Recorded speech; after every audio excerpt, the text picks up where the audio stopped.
Welcome to this episode of Home Built Workshop. Today, I'm going to show you my simple process for creating guitar fretboards.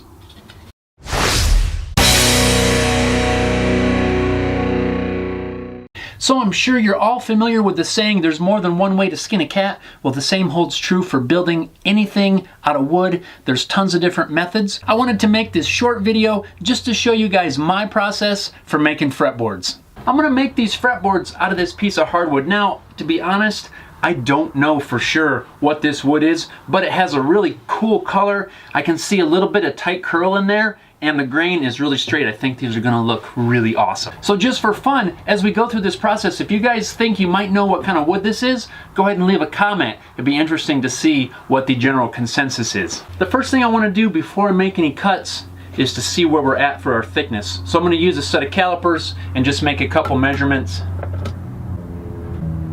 And this particular board is just over 3/4 of an inch thick. Now I want my fretboards to be 1/4 of an inch thick, so I know already once I resaw this, I'm gonna be able to get 2 fretboards out of 1 length of this material. You have to make sure you factor in the curve of the saw when you resaw it. While that sounds obvious, just the other day I was making a couple of fretboards out of this piece of mesquite, and when I resawed it and planed it to thickness, I ended up with 2 pieces that are less than 1/4 of an inch. Now I could still use these, they're not completely trash, but it is less than the 1/4 of an inch that I like to do because honestly, I wasn't paying attention. Make sure you make your measurements first, know what you're starting with, know what you want to end up with, and also know how much you're going to lose to the saw blade, and then you can avoid some mistakes. Let's make some cuts.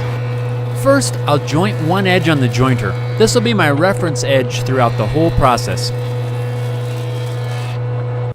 I make my fretboards no less than 2¼ inches wide.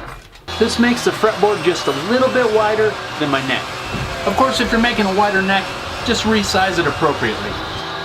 Now using a marking gauge, I'll mark a center line on the piece that just came off the saw. I like to take a pencil back over that scribed mark and darken it in a little bit. This makes it a little easier when you're resawing it. Now I can resaw that piece on the bandsaw, keeping the jointed edge square to the table. When you're resawing, don't force the piece of wood into the blade. Especially if you're using a smaller saw like I do, the harder you press into the blade, the better your chances of drifting or even binding the blade and getting a lousy cut. So just use light pressure, let the blade do the work, and also you increase your chances of success if you use the largest blade you can fit on your saw.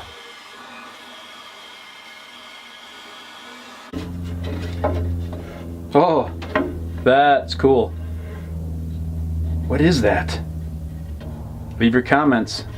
What is this? Now I'll take those resawn pieces and remove most of the material on the planer, and then I'll pass it through the drum sander to bring it down to exactly 1/4 of an inch.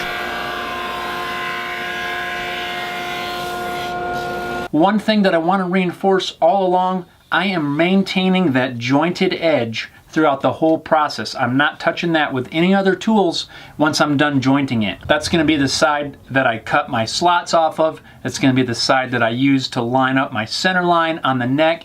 Everything is done off of this flat edge. So I hope you guys found this video helpful. If you did, let me know in the comment section. I want to build a playlist of videos just like this one, which should make a nice reference library for anybody starting out and building a guitar. Don't forget to check the video description. There's a lot of information and links that you may be interested in. So guys, thank you so much for watching, and we'll see you next time.